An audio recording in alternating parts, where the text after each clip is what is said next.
got a very special guest speaker who's going to be sharing his latest research from Mesopotamia, looking at the first ghosts, most ancient of legacies. Now, our next speaker spoke way back in 2014 at the Origins Conference in London about the Ark Before Noah, which was a breakthrough book of his, which became an international bestseller. He works at the British Museum in the Middle Eastern department and has recently just returned from doing some research in Iraq. So please give a warm welcome to Irving Finkel.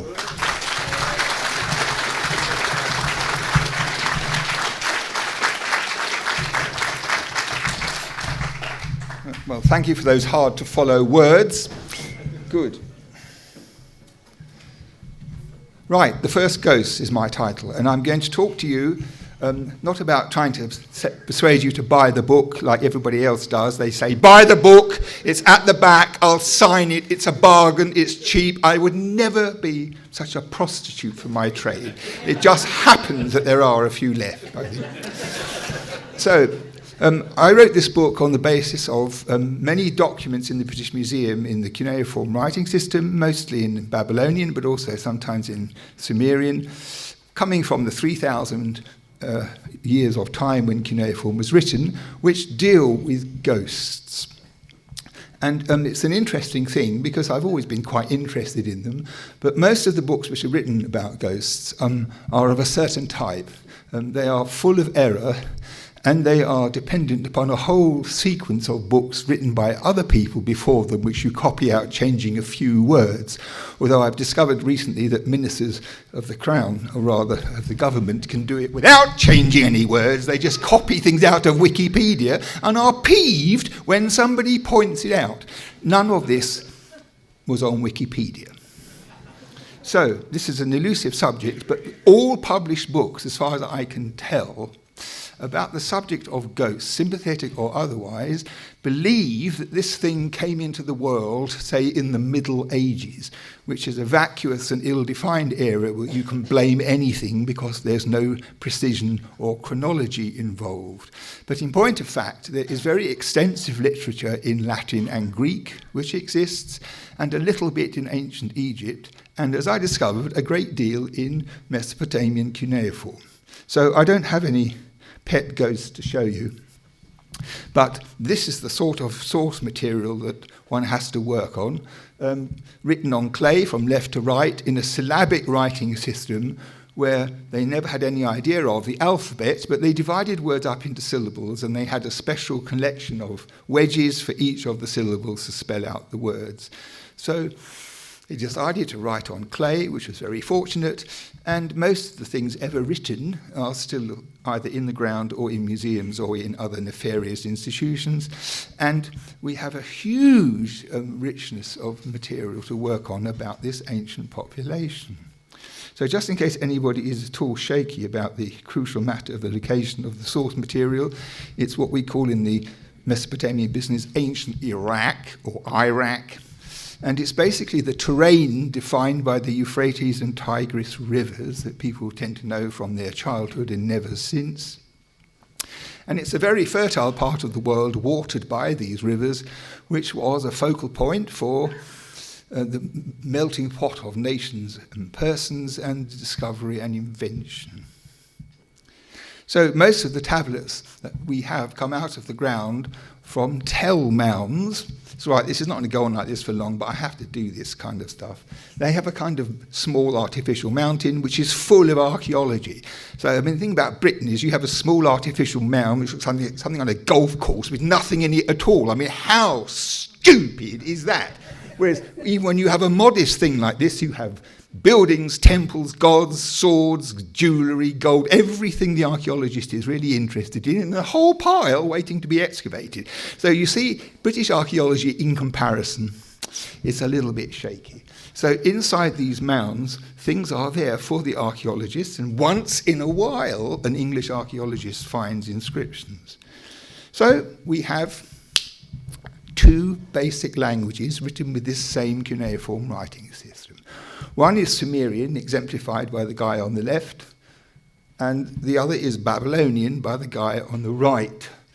So the Babylonian tongue, written by this royal scribe in a wall painting, is related to modern Semitic languages that still exist in the world, like Arabic, Hebrew, Ethiopic, Aramaic, Syriac. All those languages are one fairly tight family group, and Babylonian, although extinct, is still part of that family.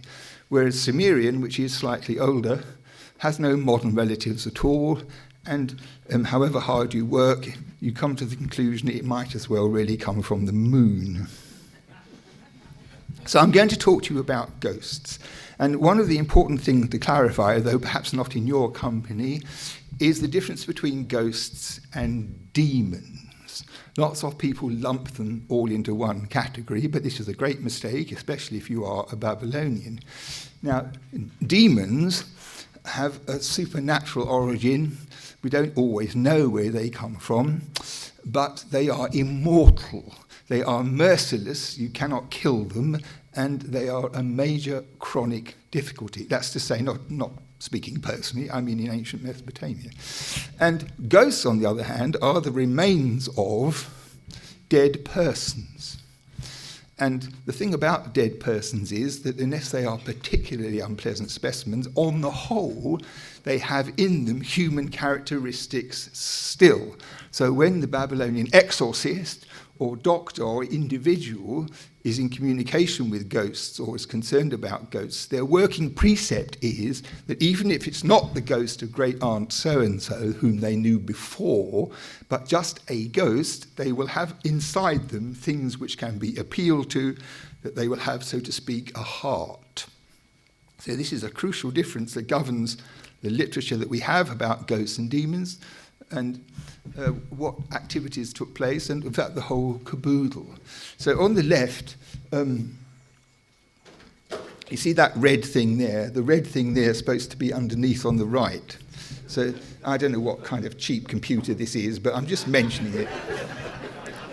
So this is a very swift introduction to the two most important signs you'll need to learn if we're going to go much further. So you see at the top, you have a long cuneiform sign with the following things: 2 vertical wedges, a long one all along the bottom, and 2 extra vertical ones spaced out, and in between, horizontals and diagonal wedges, made up into one sign.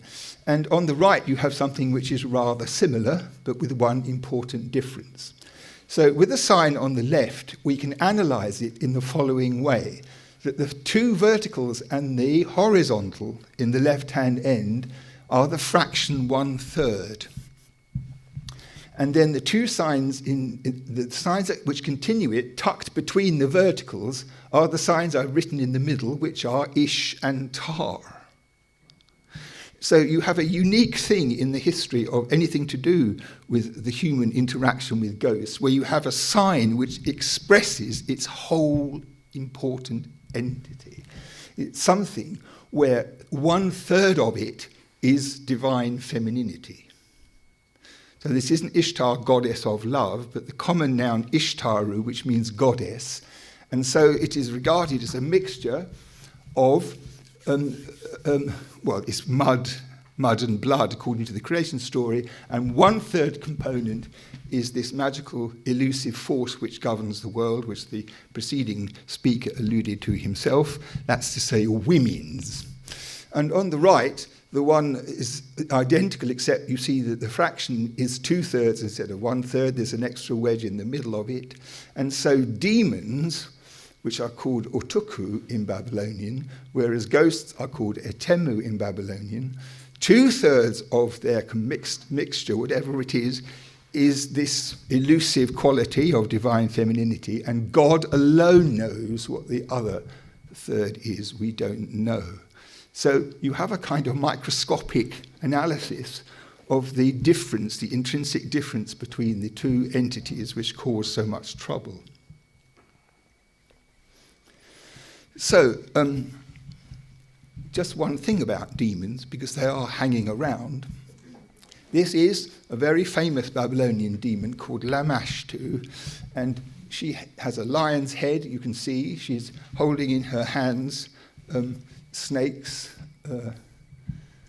and is being suckled by a dog and a wolf and riding on a donkey, and she has bird's feet. I don't like iconography. It really frightens the life out of me, and I don't know what the earlier speakers are going to do about making parallels with this figure. I have no idea.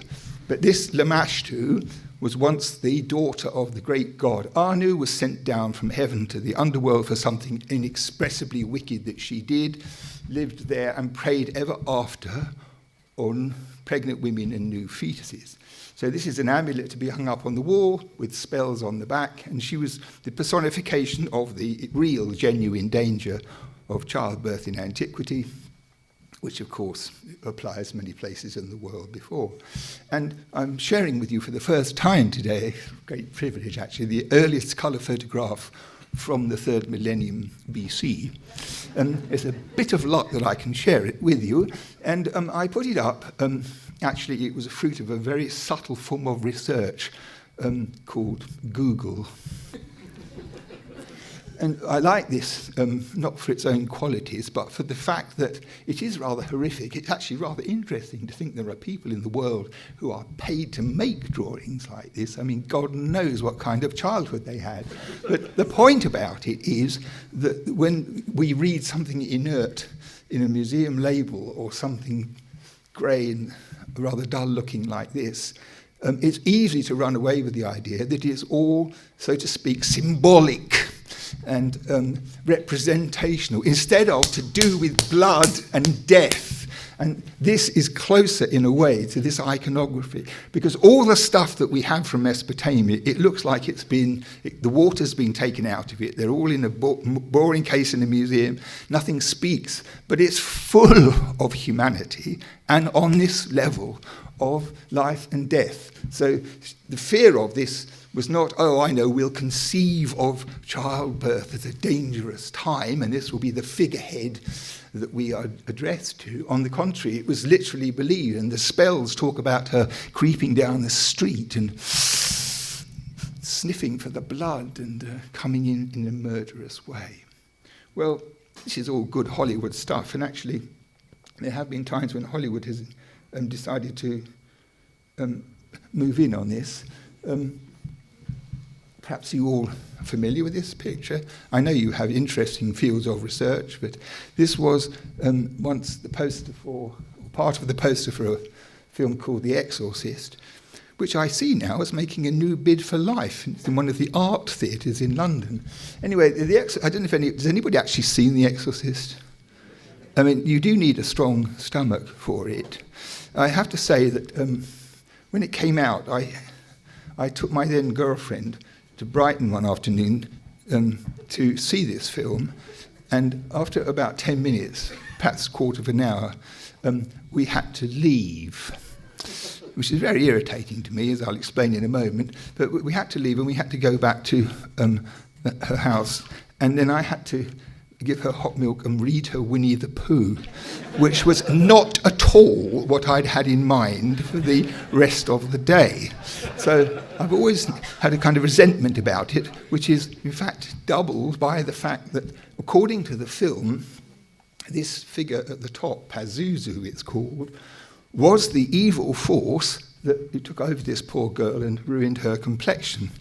Now, the thing is, Pazuzu looks rather ugly, but Pazuzu is a real character in Mesopotamia, but on our side, because Pazuzu is the stark enemy of this Lamashtu, the childbirth demoness, to the point that pregnant women exhibited this face either on a necklace or on the wall, so that if she did come in the premises, she would immediately leave. And I have to say, as I've said before, that there ought to be a lawsuit against Hollywood to right the reputation of this Pazuzu once and for all with damages. But the other thing is that, well, it's good in a way that people see these Mesopotamian things, even if they misunderstand them. So that is the Pazuzu thing, as it was thrust on the British public all that time ago. Right. So when people died in ancient Mesopotamia, or when their plasma readjusted its shape and it slipped through some dubious fourth black hole into another universe as yet unchecked, or whatever it is, they were buried under the ground because they thought that the netherworld, the world that you had to go to, was under the ground and under your feet, and that's where they went. And they were supposed to go there, and they were supposed to jolly well stay there. So I brought you a couple of texts which tell you quite a lot. Firstly, I should say that although many things were invented in ancient Mesopotamia, death wasn't. So this is just a conventional example of a Mesopotamian grave, the sort of things that archaeologists find rewarding and convincing, and there it is. So one of these spells reads as follows: you are the offspring of the wind, and I've laid you in the grave. I've sent you down. Why did you not fear my solemn oath? So this is a spell, an early spell which will come to the hands of an exorcist who was protecting someone with ghost trouble, which is, I've done my bit and you're supposed to be down there, and I don't really see why we have to put up with you anymore. It's got that sort of tone about it. But the interesting thing is the last line, the solemn oath, which implies, although we have no example of it, that when somebody was buried, apart from all the things that they did do, there must have been some very serious, loud, trumpeted statement to the effect that, fuck off. And the next one is an inscription which, at face value, might very well have been written on a tombstone, although they didn't have tombstones like we do. But it was an inscription on some kind of stone, which was then recopied on a tablet. And it says, if ever a long time from now, far into future time in the days to come, anyone should find this tomb, may he not clear it away, may he restore it. And may that man who finds this not despise it, rather he should say as follows: this tomb I shall certainly restore it. And may the favour that he did or does be requited him. Above, it says, may his omens be propitious, and below may his ghosts drink pure water. So those two final sentences there are also very significant, because in ancient Mesopotamia many things were regarded as ominous, and events of lots of different types were collected on tablets with what they predicted, what might be the consequences, and sometimes spells provided to avert the danger if there was going to be danger. So omens was part of their daily life, and omens about ghosts were very numerous indeed, from which we can tell quite a lot about who became a ghost and why they became a ghost and why they wouldn't rest if they had trouble, and all manner of other theoretical things, and lots of other interesting information, which is couched in terms of if this, then that. So if a ghost does this, it means this for you, and sometimes it's okay and sometimes it's ominous. And there are lots of other interesting things, like if a ghost, a dead body of a dead person or a ghost cries out in the tomb, what you have to do and things like that, because they also had a fear of being buried alive. Do you know, by the way, I found this out in doing what was I used to refer to as research for this book, which is actually having a lovely time reading things which are completely irrelevant. There's a whole expensive volume about what Victorians used to do when they were buried to make sure if they were buried alive, someone could hear, someone could tell. And the diagrams and things in this book, it's very expensive. I couldn't afford it. It was really expensive. It was so marvellous. And there were things that you'd be buried with something attached to your toe. So if you woke up and you were in the box, you wiggle the toe, and then the cotton goes round a wheel, and then it goes out through the coffin, and I don't know, into the chapel or whatever it was, and ding, it goes, and that was the simple thing. And there were lots of very, very complicated things. I'd love to know whether people actually paid for this and whether it really happened. It was a very fat volume, making a marvellous exhibition, I think. And one could call for, as I like to do in the British Museum, call for volunteers to be buried alive and then see if it worked, that kind of thing. Anyway, if I can persuade this thing to go further. Yes. So, when you went down into the underworld, the conditions which are described there are really rather gruesome, because it was dark and chilly, and there were lots and lots and lots of people, because all the dead were there, and it was exactly the sort of nightmare that you could imagine. For example, there'd be hoods and as so to speak, drug dealers and rapists and mother rapists and father rapists and all manner of horrible people. They were all there because that's where they all ended up, pickpockets and things like that. So people tended to move into quarters where they thought things were safe, rather like they do when they buy houses in London. It's rather amusing. Anyway, the description is very depressing of the underworld, and it becomes fully intelligible when you read them why ghosts, even if they weren't troubled and upset, would come up to escape and come back to their old haunts and hang around in the kitchen and pull people's hair till they got their attention. So one of the marvellous things that one can read when one takes up Assyriology, which I strongly recommend to anyone who's listless in life and not knowing what to do with the remainder of their days, it's a very absorbing activity. It leads to glamour, being on stage, women, drugs, cars. It's a fantastic career.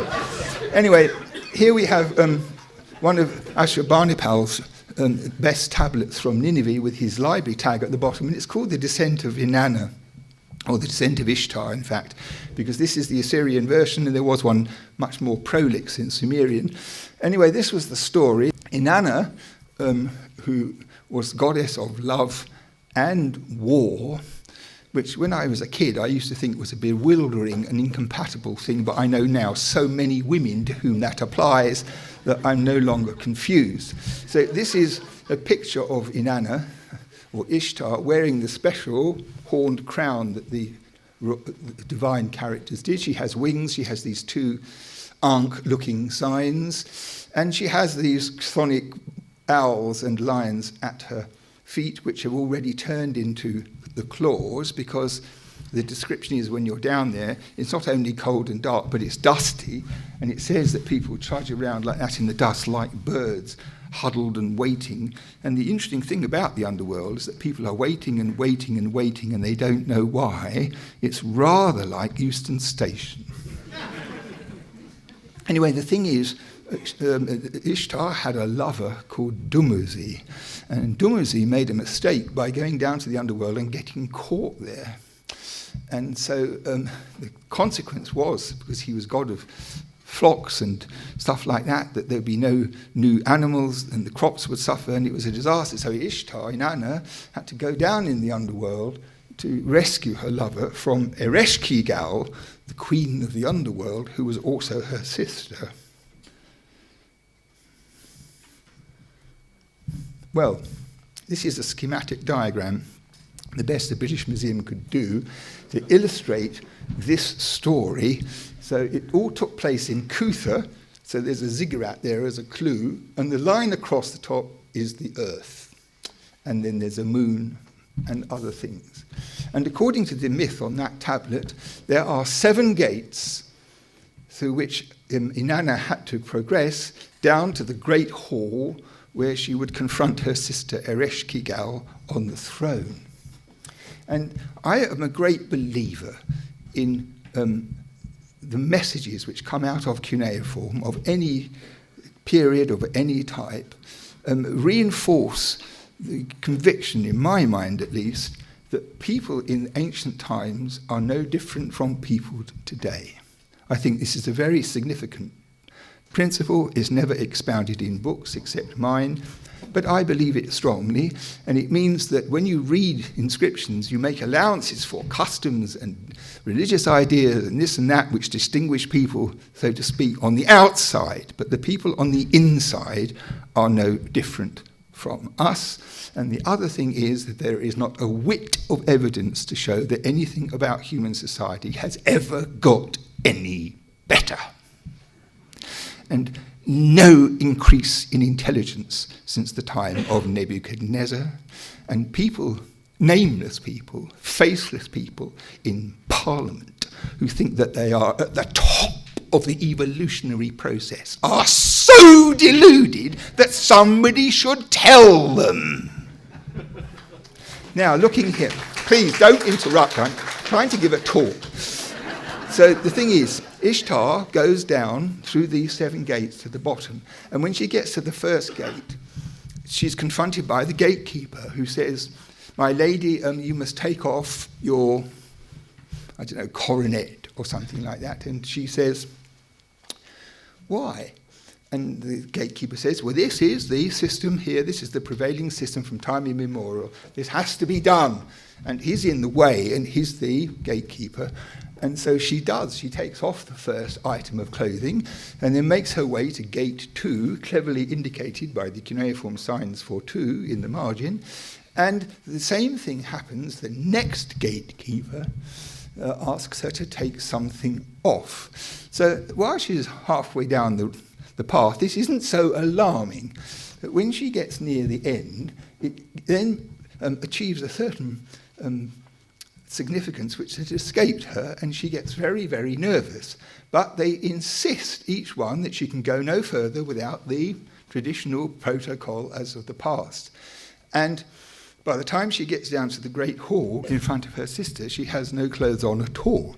Well, as she was the goddess of love, that might have been an advantage, but we don't have the details. But what is interesting about this narrative is 2 things. One, like, for example, in a railway station in Bombay, when you want to buy a ticket, people behind the grill, the fascists behind the grill, have power over human beings because they're running the ticket office and you have to wait.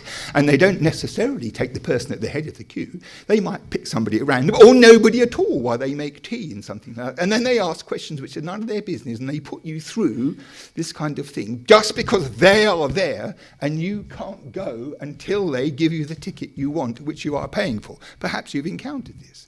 At Tottenham Court Road, there's 2 people who used to run the ticket office who were exactly like that. That's the first thing. So that's the second thing.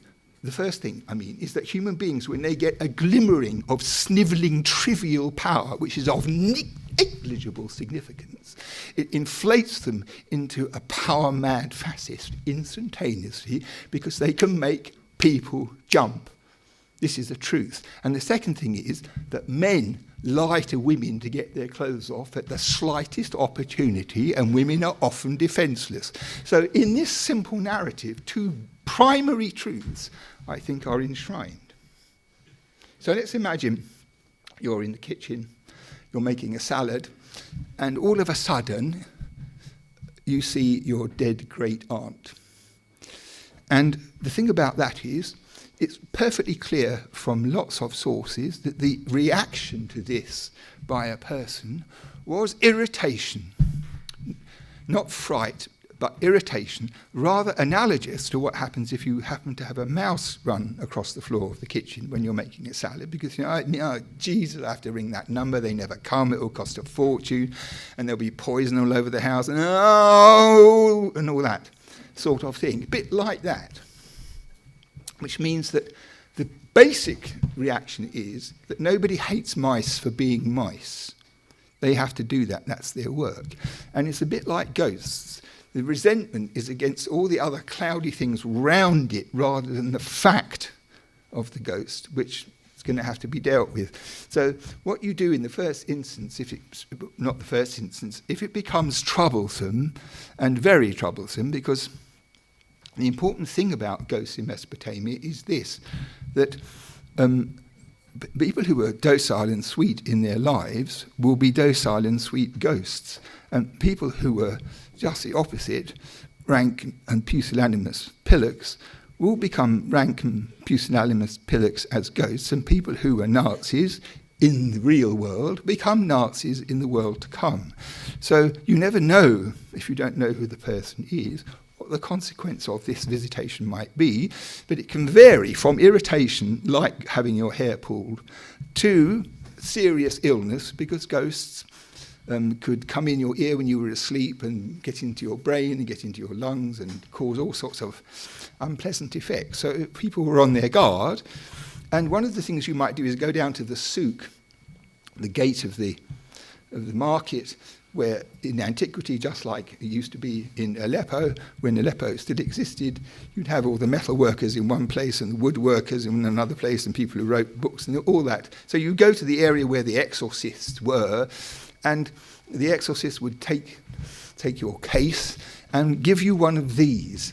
And it's made of clay, and it's bored through in the middle so you could wear it on a string, and it says this. They both have the identical inscription, and they languished in the museum for many, many years, and then turned up just in time for me to, I say turned up, it's just that there's so many things. I looked at all the collections many times, but I'd never seen these before. Anyway, it says, this is a spell of Marduk, and it says, ghost, do not keep appearing to me. The verb has this accumulative thing, do not keep appearing to me, it says. And this is prescribed as the first offence against ghosts because that's how it worked. And it is interesting that the use of this reiterative verb implies that actually the trouble has been going on for quite a while. It's not the first visitation or the second, but it's come to the point when the person thinks, I'm going to have to really do something. And the analogy here is toothache, because you have a toothache one day and it's really hellish and it's gone the next day, you don't do anything, or it's just a kind of nagging thing, and then all of a sudden it becomes such that you go round to the dentist without an appointment and cry on the doorstep. So this is a bit like that, in my opinion. So that's what you might call the cheap and nasty. And then we have, this. This is something rather marvellous. So this is a spell also against ghosts, and it's a very costly thing because it's made of obsidian, which is a kind of volcanic glass. It's extremely hard. And once upon a time, at the top, there was a projection with a hole through it so it could be worn like jewellery. And it must have been very costly because the obsidian was imported from Afghanistan into Iraq. It wasn't available in the country, and a costly matter. And then for the scribe to carve the inscription was also a serious involvement of time because it's very hard indeed, and they had drills and what have you. So this is a pretty serious investment in comparison with the clay job. And it has on it these lines, Zizig nu edesh sagish lu abdash. So those of you, of course, who are well up in your Sumerian and Akkadian already will be wondering exactly what kind of language this is, because it's certainly not Akkadian, and at first sight it doesn't look like Sumerian. But in fact, Zizig means get up, and nu edesh means come out, and Sagish means I'm going to hit you, and Lu Abdash means a dead person, if you make the assumption that all the eshes on the end are put in to make it look ancient. Because you know how you can do that with English when you say ye and funny suffixes on verbs. Well, I think that's the point here, that they want to convince the ghosts that the simple meanings actually bespeak a very long history with these ancient Sumerian forms. I think that's the case. The other thing is there's a shoe shop in London called Zizig, and I thought sooner or later I'm going to go in and see the manager with this picture and make a business proposal. But I haven't had the courage. But the other thing is, the other interesting nuance about this amulet is this, that the writing on it, it was probably made in about 800 BC, 700 BC, something like that. The writing on it is about 1,000 years older. So that the scribe has cut the signs also in archaic style for the same reason, so that the ghost who sees this, oh my goodness, this is a really hot shot thing, I'm leaving, that kind of thing. Then I have to show you this. This is a normal kind of tablet, a little Sumerian tablet from 2042. And what does it say? It says, Zim Zilach, the Elamite dog warden, This is what's known on AOL as breaking news. Okay, Zimzilach, Elamite dog warden, receives a dead donkey at Drahem in southern Iraq in 2042 BC. So this comes from a very sordid side of life where everybody had to record every single transaction permanently for the future. And in this case, it was rather beneficial because of this, that A, it's obvious from the circumstances that, well, we know, for example, why there should be an Elamite dog warden in Mesopotamia, because the Sumerian city-states, of which Drahem was one, imported from Iran these hounds, which they didn't breed them in Mesopotamia, and they probably couldn't handle them, so Zimzilach, who was an Elamite from Iran, came over with this dog to patrol the perimeter of the city for security purposes. And we know from many of these tablets that there was a whole group of Elamites imported to do this work. Now, what's so interesting from the point of view of the ghost magic is this, that we have to assume that one of these tablets with Elamite names on was dug up maybe 1,000 years after it was written, because in Mesopotamia people were always finding inscriptions from before whenever they dug a hole, and somebody must have picked up or found one of the tablets from this archive with the name of Zimzilach and a few other Elamites all together in one block.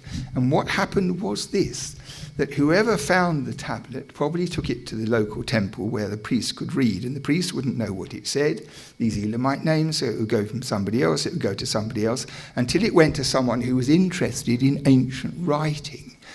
And this is the consequence of it, that these words, which I've written out here, are taken from 4 distinct amulets against ghosts, with exorcistic spells to get rid of ghosts.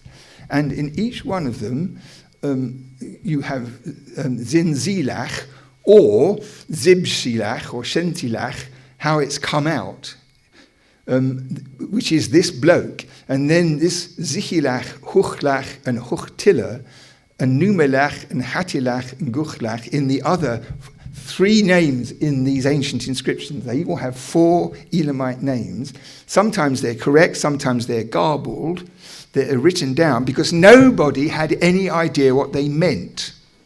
They were very powerful, they were lethally effective, and they were learnt by ear and written down, and learnt by ear and written down. And so you have a system like Chinese whispers, that a name that starts out as Zimzilach ends up as Sentilach, and all of the variants can be explained by mishearing or misremembering the core Elamite names. So the exorcist who prescribes this says Tom, Dick, Harry and Jerry, for example, in Elamite names, commonplace names, and they have passed into magic with high-level powers, and they are mumbo jumbo.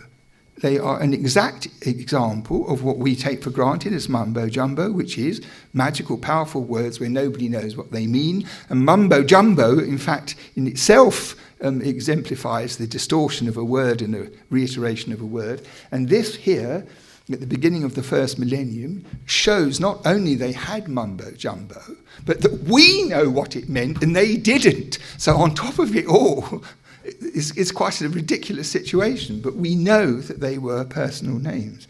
If they knew they were personal names, they wouldn't have been using them. So, a few other things. This is a spell, and its ritual in English. So the whole process is to deal with constantly seen dead persons, like that thing at the beginning. So there's an incantation. Why, dead persons, why do you keep appearing to me, you whose cities are ruin heaps and are mere bones? I will not go to Cutha, the ghost's assembly point. You remember on the drawing of Inanna that the gates, with entrance to the underworld, were located at Cutha, which is a real place. You are conjured away by Queen Abatu, Queen Ereshkigal, and Ningesh Dinanna, the scribe of the gods, whose stylus is of lapis and carnelian. So there are, Ereshkigal is the sister of Inanna and all-powerful, and her scribe, Ningesh-Inanna, has a very smart writing set, and she made a note of who was in and who was out. So in order to monitor these ghosts who are supposed to be down in the underworld and up here, then they threatened to report them to headquarters. And then, as a commonplace sort of ritual, you open up a pit towards the setting sun with a bronze spade. You cast ditch water and roasted grain flour into an ox horn. You char something else over the fire and stir it into the liquid, and you recite the incantation, and you cast the liquid into the well, which of course goes down to the underworld, and you pass the censer and torch by the afflicted person. Now, when somebody died, very often they were buried in the state premises in which the family lived, because there were often, say, in the Old Babylonian period of the time of Hammurabi, extended families where you'd have grandfather, father, and sons, and then ultimately grandsons. And all in good time, the grandfathers die off, and they are usually buried in a family vault under the courtyard, which the whole premises has as its central area. So the oldest son was responsible to look after the ghost in the netherworld, and there was a special tube down which offerings of food and drink could be poured to the hungry ghost who's at the other end, which is a curious matter, because the body, which was of course a skeleton by then, was buried not very far beneath the surface, and the underworld, where the other part of the person was supposed to be, is, I don't know, thousands of miles below the earth. I mean, they talk about it in those sort of terms. But anyway, there was a kind of system that worked out as follows: that if you didn't give your person who was dead what they merited, their food and drink, they got peeved, they got irritated, and eventually they would come back, and then they'd start making trouble in order for you to restore these things. And there are wonderful poetic things in which there's a law case with the sun god, in front of the sun god, where an agreement is made that from now on this will be fulfillment. There will be the job will be done. There'll be no more lapses, and then everyone can be happy, and the ghosts can go back again. And then the priest gives, the penitent gives a bit of gold or silver to the sun god. Now, there is a text much more complicated than this, when there's a ghost that won't go away, and in this case, these drawings are made out of a Babylonian text where the description is so accurate and clear that a kind of puppet could be made from the description, ending up on the right with curly hair and a necklace and a dress. And the ritual prescribes the following thing, that there's a banquet, and the case obviously is that there's a husband and with a wife, and there's a female ghost. And I think the likelihood is that this is one of those situations where the first wife has either died or probably died, and still lives in the house because the husband always mentions her, or people always mention her, and it gets very irksome for the new wife to have this name or this personage hanging over everything.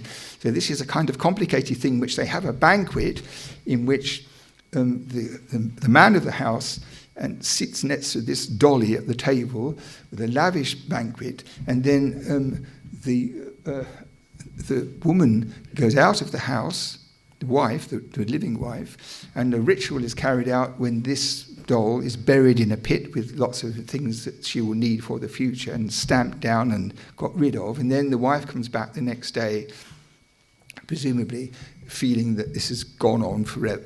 It's now finished. It's a really wonderful thing. So it's very unusual for us to have a ritual where the stages of the ritual are described, and a drawing can be made of this kind. But there's one other thing I just have to show you while we're here, because it's quite fantastic. And I don't know if you can see this, but this is a cuneiform tablet. There's a bit of writing at the very top. And this is a tablet to do with migraine. And they thought the migraine was due to ghosts that came and fluttered around the bed and they had to be disposed of. And this here is a very complicated version, a very expensive version of the simple thing that was illustrated in that drawing.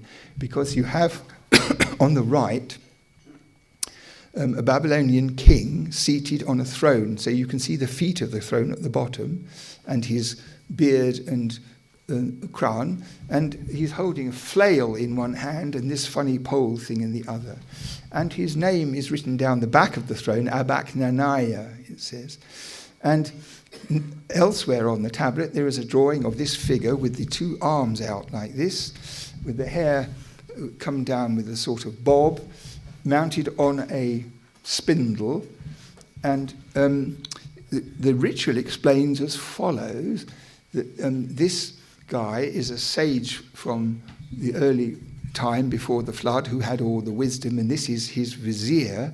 And the exorcist makes a model in clay of this installation, which is put at the head of the bed and then is flicked by the nurse or whoever's with the patient at night, so that this spins round like that and frightens off the ghosts, so that they don't trouble the patient anymore.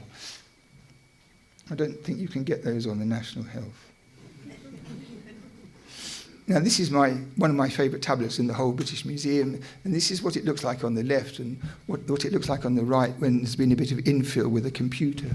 So there's a drawing, and there's 2/3 of this document have disappeared, and what it is on the front is a description of how to get rid of a really troublesome ghost. And what you do is you make a figurine of the ghost himself, and in this case of a woman.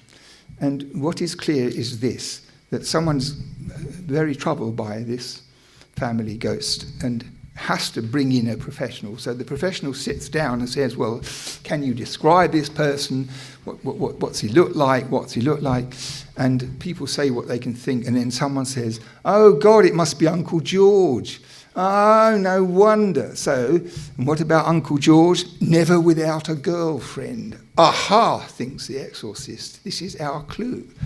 So, you make a picture of Uncle George and a picture of a upright, rather impressive female form wearing a long smock and sandals or something, and you can see that the man's hands are tied, and the rope, just about you can make it out on the sketch you reserve, and held by her. So he's walking behind her in a way which it's not recommended to the true Babylonian, who, when he walked down the street, the wife was certainly 5 yards behind him. So in this case, she is taking him off to the underworld, and the inscription describes making these two figurines and providing them with sandwiches for the journey and vacuum flasks, sort of equivalents. And this is the idea that she will take him off to the netherworld and look after him there, and they will live happily ever after. So this is an important thing because, for one thing, clay is a very difficult medium to draw on. And when you have human forms with sweeping curves and things like that, you have to get it right. You can't keep poking at it like you do with a pencil. It's a very skillful piece of draftsmanship. And although it's badly damaged in reality, it's not a very clear photograph.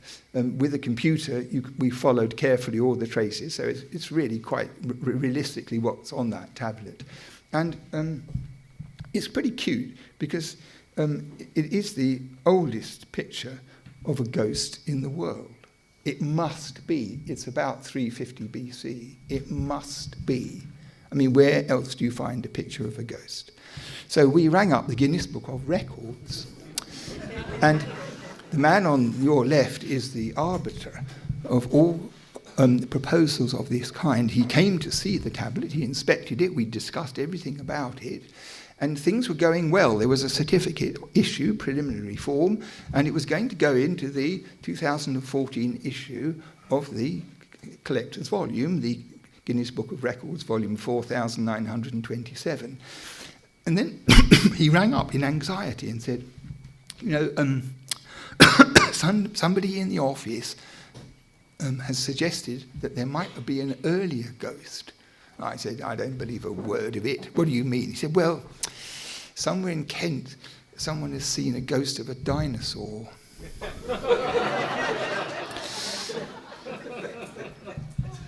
Well, we had nothing to say about that. And then eventually the book came and we're in there. And the point I want to make absolutely clear, if you're still awake here, is this is the only tablet in the Guinness Book of Records. Okay, it's the only tablet in the Guinness Book of Records. It's usually who can eat the most bananas in 5 minutes. That's very fascinating. But one of our tablets is in there. So if you buy it for Christmas for anybody, put something in so that it opens at that page. It's very important. I'm extremely proud of it. Now, a few other things to show you before I relinquish you from captivity is we have really loads and loads of literature to get rid of ghosts. It's a major preoccupation. I've spared you almost everything.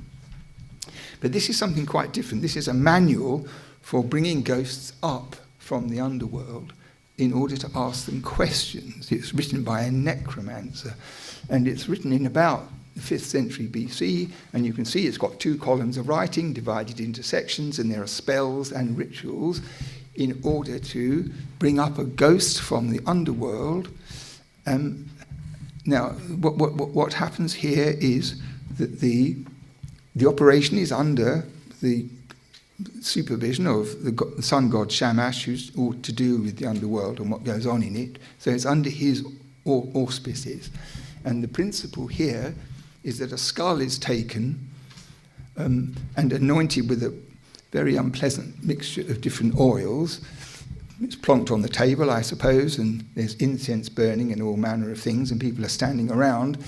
And then you recite this spell, which is to bring up from the underworld a ghost into the skull, which then uses the skull as the means of communication.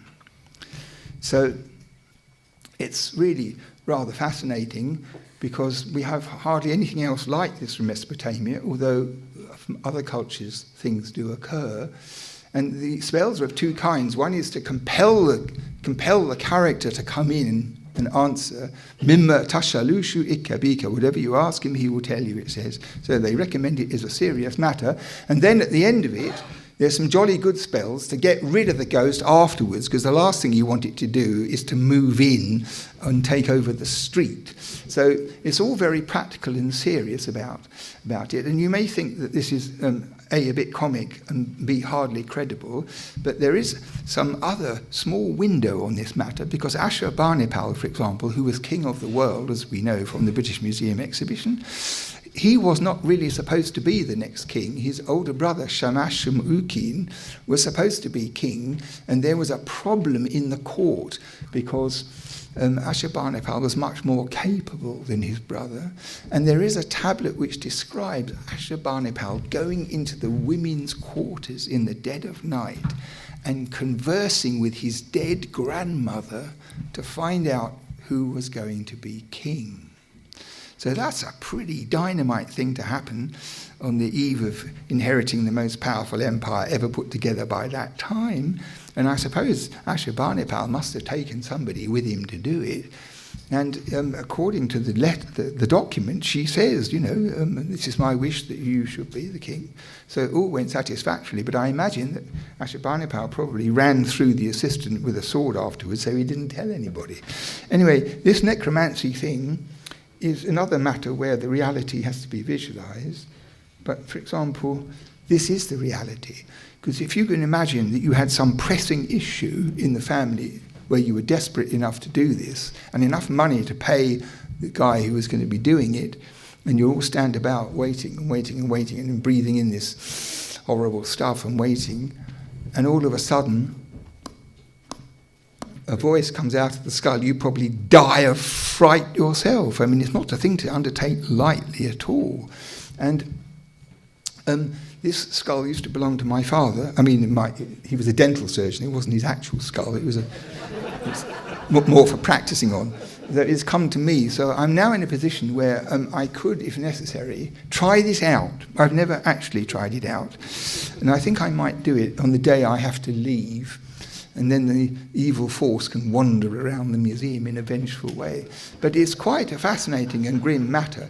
And the other thing is, you know that in the Babylonian Talmud, which was written by Jews in Babylon who were there because Nebuchadnezzar destroyed Jerusalem and made them go live in Babylon for all that time for the captivity, and then they became scholars and wrote the Talmud there later on. In the Talmud, there is a discussion of this, telling the future by interrogating a skull of a dead person, and they describe precisely the same activity in Aramaic.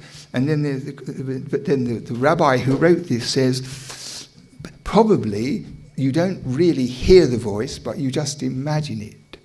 And I think that's pretty an amazing thing from antiquity for someone to have this level of detachment, record the thing carefully and respectfully, but then to add this rider, that might be the case. And the other thing is, if you haven't read your Bible lately, you should reread the story of the Witch of Endor. It is very, very fascinating because Saul had outlawed all the necromancers and magicians in the kingdom. And then there was trouble with the Philistines, and he was very frightened about what was going to happen. And he wanted to talk to the prophet Samuel, who was dead. So he asked his courtiers, who does this kind of work? And they said, the Witch of Endor. So the king and 2 assistants went up the mountain to Endor to consult with this woman. If you've never read this in the Bible, do, because Shakespeare should have used it in one of his plays. It is the most absorbing and gripping thing because it's written exactly as if it happened. Because the woman says, who do you want me to bring up? Like, what's the email address? Tap, tap, tap, tap, tap. And he says, Saul, and then Saul comes up. It's described just beautifully, convincingly. I mean, really, it's rather a shock. Saul comes up and he doesn't say, I'm Saul, or anything like that. It's like he was on the sofa watching some silly film and the doorbell rings and you get up and you open the door and you say, why did you disturb me? That's what Saul the prophet says to the king. Why did you disturb me? And then the conversation goes from there. It is so remarkable. And the thing about it is that the whole presumption that there's an entrance to the netherworld and it's guarded by somebody and people can go up and down from it, which is in this Endor story, is absolutely imported from Babylonia. And the Witch of Endor, who, if you look, is in the top 10 witches of the world, her name actually means ghost mistress in the original language. Ghost mistress. She wasn't a witch at all. So the thing is this, in later theological writing, Christian, Jewish, and Islamic, they all try to undermine the text, that they don't believe that this is what it actually says. It's all allegory, it's all this, and this. They find any number of reasons not to read what it says. But according to the Bible, this is what happened between a prophet and a king. So why shouldn't we take it at face value? And the thing is, if you come to it from outside, I'm not a lunatic, I'm not preaching about the Bible, but if you read it as literature in comparison with the backdrop, it is extraordinary how part of that world it is, and no one could accept it. Anyway, never mind that. 2 other things which I have to show you. One is this, about Neanderthals, because my idea, I did archaeology, but I got into a lot of trouble often. But I have a thesis about archaeology, which is very simple and very important. My idea is this, that everybody dies and everybody gets buried, apart from people get eaten by birds in Tibet, which is neither here nor there. People get buried. So you bury people because they look horrible, they stink, you don't want to see them anymore, and you get rid of them. Fine. If you bury them with things, however humble they are, it means that there was a prevailing understanding that part of a human body, part of a human person survived after death and went somewhere while the body rotted in the ground. I believe the 2 things are indivisible. And you have with very early Homo sapiens already, formalized graves laid out in order with objects. So I think at the dawn of our species history, the belief was that no one could believe, nobody could ever believe that when they were dead, that was it. And the part and parcel of the whole thing was there was this conception that something invisible of Uncle Ugg survived Uncle Ugg and went somewhere else with the pots and swords or whatever it was he had with him. And my argument is if something can go somewhere, it can come back again. So I believe that this was been with human beings from the very beginning. And then I discovered that Neanderthals also were buried with objects in their graves. So, is that not interesting? Is that not interesting? By the way, do you know the truth about the Neanderthals? It's this, that they ran Europe for many hundreds of thousands of years very effectively.